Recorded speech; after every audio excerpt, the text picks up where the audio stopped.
96 ఒక feel good movie. ప్రతి ఒక్కరికి కనెక్ట్ అయ్యే లవ్ స్టోరీ. ప్రతి ఒక్కరు స్కూల్ లైఫ్‌లో ఈ ఫీలింగ్‌ని ఎక్స్‌పీరియన్స్ చేసే ఉంటారు. బట్ ప్రెజెంట్ టెంపరరీ రిలేషన్‌షిప్స్‌లో ఉంటూ, సిట్యుయేషన్‌షిప్స్‌లో ఉంటూ, ఒక ఫోర్స్‌బుల్ ఎమోషన్స్‌లో బ్రతుకుతూ, ట్రూ లవ్ అనేది లేదనుకుంటారు. But still in this world bird and blue whale sounding to each other.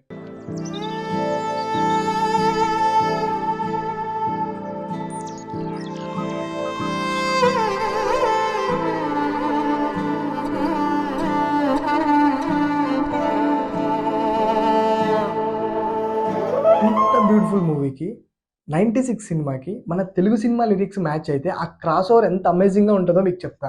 Like ఇప్పుడు రాము ట్రావెల్ ఫోటోగ్రాఫర్‌గా ప్రపంచమంతా ఎందుకు తిరుగుతూ ఉంటాడు? జానుని మర్చిపోలేక, జానుని మర్చిపోకూడదు అని. సో, లైక్ మనకి 'ఫిదా' సినిమాలో ఒక సాంగ్ ఉంటది. 'ఊసుపోదు' సాంగ్ ఉంటది. అందులో ఒక లిరిక్ ఉంటది.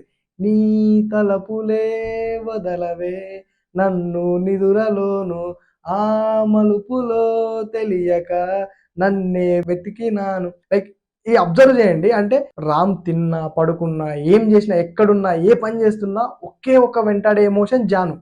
సో, జానుని మర్చిపోకూడదు. జానుని మర్చిపోలేడు. సో, ఈ లిరిక్స్ ఈ సిట్యుయేషన్‌కి ఎంత పర్ఫెక్ట్‌గా మ్యాచ్ అవుతున్నాయో ఒక్కసారి చూడండి.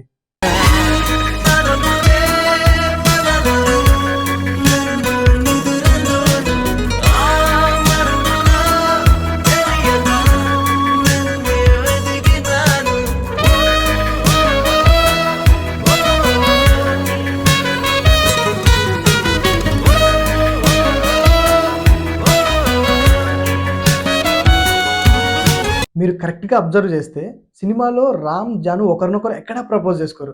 బట్ వాళ్ళిద్దరి మధ్యలో ఉన్న లవ్ ఒక స్మైల్ త్రూ కన్వే అవుతది. ఇంత బ్యూటిఫుల్ మూమెంట్ 'కొత్త బంగారు లోకం' సినిమాలో 'నీవని నేనని' సాంగ్‌కి ఎంత పర్ఫెక్ట్‌గా మ్యాచ్ అవుతుందో చూడండి. ఇందులో ఒక లిరిక్ ఉంటది. మొదటిసారి మదిని చేరి నిదుర లేపిన ఉదయమా. సో, ఈ లిరిక్‌కి ఈ బ్యూటిఫుల్ మూమెంట్ ఎంత పర్ఫెక్ట్‌గా మ్యాచ్ అవుతుందో చూడండి. మొదటిసారి మదిని చేరి నిదర లేపిన ఉదయమా వయసులోని పసితనాన్ని పలకరించిన ప్రణయమా. మీరు కరెక్ట్‌గా అబ్జర్వ్ చేస్తే, ఆ స్మైల్ తర్వాత రామ్ బిహేవియర్ ఒకలా ఉంటది. ఆ స్మైల్‌కి ముందు రామ్ బిహేవియర్ ఒకలా ఉంటది. సో, లైక్ జాను దగ్గర రాంగానే రామ్ మొత్తం టెన్షన్‌గా ఫీల్ అయిపోయి స్వెట్ రావడం, చెయ్యి ఇలా పెట్టంగానే కళ్ళు తిరిగి కింద పడిపోవడం. ఇన్ని సంవత్సరాల తర్వాత వాళ్ళు గెట్ టుగెదర్ పెట్టినప్పుడు రామ్ కూడా వచ్చాడు అని తెలియంగానే ఒక ఎక్సైట్‌మెంట్‌తో ఎళ్తది జాను చూడ్డానికి.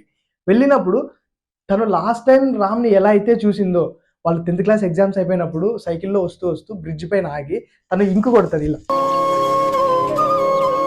హ్యాపీ హాలిడేస్ అని చెప్పి హ్యాపీ హాలిడేస్. ఇది మరందరాదే ఎప్పటికీ మర్చిపోకు అన్నట్టు చెప్తది. ఇది మరణిరాదు. బ్రో టుక్ ఇట్ వెరీ సీరియస్‌లీ. తను జీవితాంతం మర్చిపోడు. సేమ్ జాను ట్రిప్‌లోనే ఉంటాడు లైఫ్ లాంగ్. బట్ ఇక్కడేంటంటే అన్ని సంవత్సరాల తర్వాత కూడా తను లాస్ట్ టైమ్ ఎలా అయితే చూసిందో అదే విధంగా కనిపిస్తాడు రామ్ జానుకి. అండ్ రామ్ కూడా సేమ్ ఎమోషన్.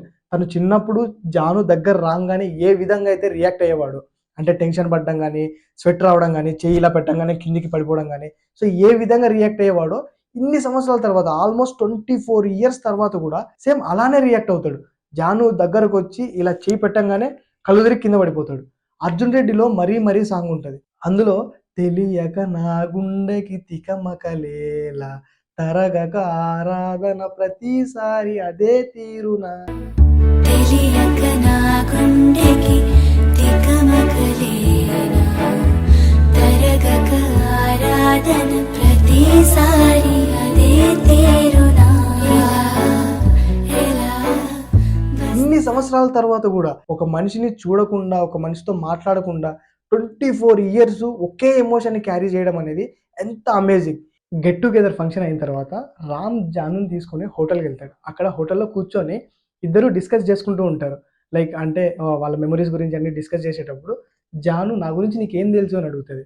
నీ గురించి నాకేం తెలుసా అని రామ్ ఒక స్మైల్ ఇచ్చి నీకు 10థ్‌లో 836 మార్క్స్, ఇంటర్‌లో 996 మార్క్స్. నీకు కుమార్ స్వామి అంటే చాలా ఇష్టం. నీ బర్త్‌డే కొన్న డ్రెస్ నా బర్త్‌డేకి ఏసుకున్నావు. నీకు తమిళ్ లిటరేచర్ అంటే చాలా ఇష్టం. కానీ మీ నాన్న బీఎస్సీ కంప్యూటర్స్‌కి ఫీస్ కట్టాడు. ఆ విషయం తెలిసి నువ్వు 2 డేస్ అన్నం తినడం మానేసావు. కానీ ఆ విషయం మీ నాన్నకి తెలీదు. నువ్వు కాలేజ్ చదివేటప్పుడు ఉంగరాలు జుట్టేసుకొని నీ వెంట ఒకడు తిరిగేవాడు. వాడినెవరో కొట్టారని చెప్పేసి పోలీస్ స్టేషన్‌లో కేస్ అయింది. వాడిని కొట్టింది ఎవరో కాదు నేనే. నువ్వు ఫస్ట్ టైమ్ మీ కాలేజ్ ఫంక్షన్‌లో చీర కట్టుకున్నావు. చీరలో కుందన బొమ్మలా ఉన్నావు. నా గురించి నీకేం తెలుసు అనంగానే రాము ఇంత ఇన్ఫర్మేషన్ చెప్తాడు జాను గురించి. 'తిరు' సినిమాలో 'లైఫ్ ఆఫ్ పండు' సాంగ్ ఉంటది. అందులో ఇన్నాళ్ళ గతమంతా వివరించమంటే నీ పేరు లేకుండా క్షణమైన ఉందా. ఈ లిరిక్స్ రామ్‌కి ఎంత పర్ఫెక్ట్‌గా మ్యాచ్ అవుతున్నాయో ఒక్కసారి ఈ క్రాస్ ఓవర్ చూడండి. ఇన్నాళ్ళ గతమంత వివరించమంటే నీ పేరు లేకుండా క్షణమైన ఉందా నీతోని మిగిలా నీలోని కరిగా. ఇదంతా జరిగిన తర్వాత రామ్, జాను ఇద్దరు బయటికెళ్తారు.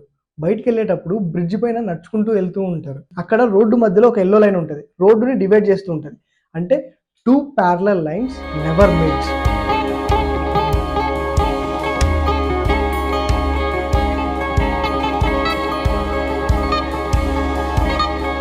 అవి అనంతం, ఇన్ఫినిటీ. అవి అలానే వెళ్తూనే ఉంటాయి గానీ ఎప్పుడు కలవవు. అలానే వాళ్ళు కాఫీ షాప్‌కెళ్తారు. కాఫీ షాప్‌కెళ్ళిన తర్వాత రామ్ స్టూడెంట్స్ అందరూ వస్తారు.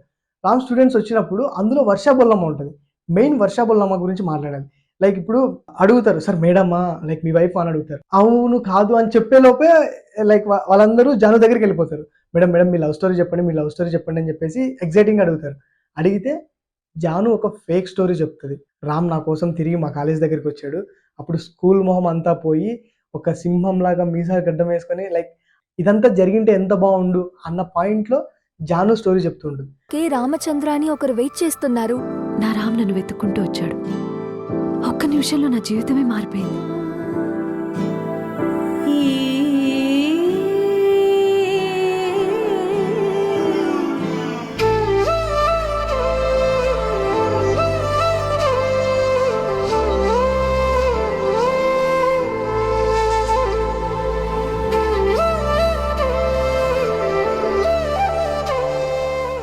అరే ఇదంతా జరిగితే లైఫ్ ఎంత బ్యూటిఫుల్‌గా ఉండేది అన్న పాయింట్‌లో రామ్ వింటూ ఉంటాడు. కానీ ఇదంతా అబద్ధమైతే బావుండు ఇదంతా అన్న పాయింట్‌లో వర్ష బొల్లమ్మ వింటూ ఉంటది. ఎందుకంటే సినిమా స్టార్టింగ్ నుంచి వర్ష బొల్లమ్మకి రామ్ పైన ఏదో కొంచెం పాజిటివ్ ఇంటెన్సిటీ ఉన్నట్టే పోర్ట్రే అవుతూ ఉంటది. ఆమె బిహేవియర్ కూడా అలానే ఉంటది. అక్కడ మీరు అబ్జర్వ్ చేస్తే వెళ్ళిపోయేటప్పుడు ఇంక వెళ్ళండి, వెళ్ళండి అని చెప్పేసి రామ్ అందరిని పంపించేస్తూ ఉంటాడు. ఆ సిట్యుయేషన్‌లో వర్ష బొల్లమ్మ జాను దగ్గరికెళ్ళి, "మేడం సార్ చాలా మంచోడు. జాగ్రత్తగా చూసుకోండి" అని చెప్పి వెళ్ళిపోతది. తరువాత అక్కడి నుంచి రామ్ వాళ్ళ ఫ్లాట్‌కెళ్తారు Ram, Janu.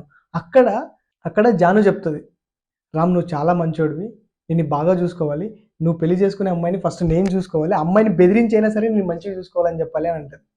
So, if in case ఫ్యూచర్‌లో రామ్ స్టూడెంటే కాబట్టి వర్ష బొల్లమ్మ, ఫ్యూచర్‌లో ఇదంతా ఫేక్ స్టోరీ అని తెలిసినప్పుడు she is ready to accept him. So, 'Godavari' సినిమాలో ఒక సాంగ్ ఉంటది. గతమేదైనా స్వాగతమనన. ఒకవేళ ఇలా కూడా ఆలోచిస్తే, ఈ పాయింట్‌లో కూడా ఆలోచిస్తే ఈ లిరిక్స్ ఎంత పర్ఫెక్ట్‌గా మ్యాచ్ అవుతున్నాయో ఒక్కసారి చూడండి.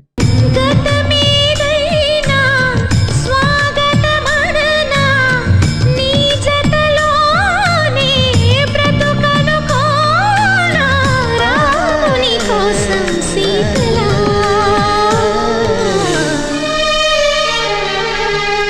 అసలు డైరెక్టర్ ఏం చెప్దాం అనుకున్నాడో అన్నది స్టార్టింగ్‌లోనే చెప్పేసాడు. Change is the question. Change is the only answer.